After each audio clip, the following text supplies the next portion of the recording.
Now, when attending appointments with your care receiver, or um, whether that be virtually or in person, it's important to ask some of the right questions and even to identify some of the answers to these questions before the appointment.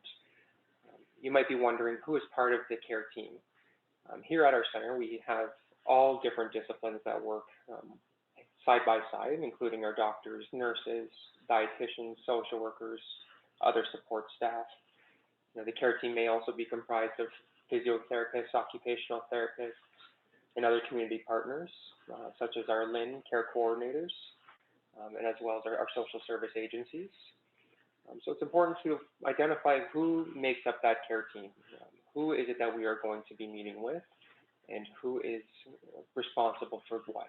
What is their role within that circle of care? Who's providing this? Who's providing that? Who should we call for this? Who should we call for that? It's important to know when the appointments are. We know, especially in our experiences here through the Cancer Center, that the appointments themselves can be overwhelming. There are so many, and they take place every week, sometimes every day of the week. And what we provide our patients with is a little appointment calendar that they can keep track, or we encourage people to use calendars or schedules of their own. But in our resources, again, at the end of our presentation, we're going to be providing you with an appointment tracking tool as a way for you to better keep your appointments organized and better keep track of what might be coming up. We want to ask again ourselves what the goal of the appointment or the call is. What information are we hoping to receive at that appointment, and what is going to be discussed? What are we hoping to accomplish? What are the outcomes that we're looking to achieve? Are we looking for a decision about a certain treatment? Are we looking for a decision about placement? Are we talking about any decision for that matter that is important to the person's care journey? So again, we want to identify what the goal of the appointment is and tailor our questions accordingly, making sure that we're asking them and that they are in line with the information we're looking to get. So that might, and first by identifying what the appointment is for, might better help you to structure your appointments accordingly.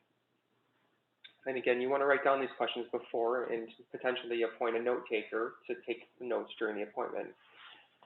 The information, again, can be very overwhelming. Can be a lot of information that's being discussed at one time and with many people. So that information has the tendency to go in one ear and out the other.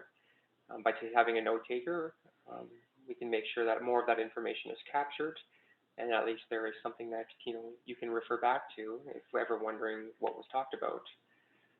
We have had people and individuals request to have their appointments recorded, though I know that the policies and procedures are very different across different organizations, so we encourage that you ask for permission before doing so, or at least let it be known that you intend to, as there are sometimes policies that prohibit the use of recording equipment for appointments.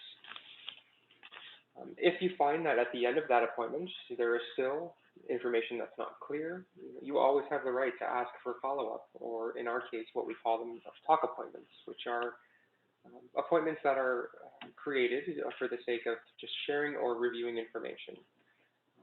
What you'll find is that your doctors and those involved in your care are more than happy and more than receptive to take the time to sit down with you and to review things again, because again, we want to make sure that information is being well understood and that there's a clear understanding of what the risks and benefits of all of these different decisions are. Finally, when the appointment's finished, take the opportunity to debrief with your support network or your family.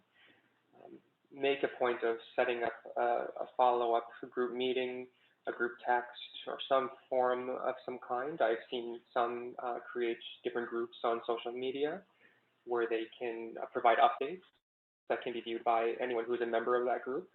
And again, it helps to avoid repeating information over and over again, or being asked to repeat that information over and over again, especially for those who either aren't able to attend or don't have the time.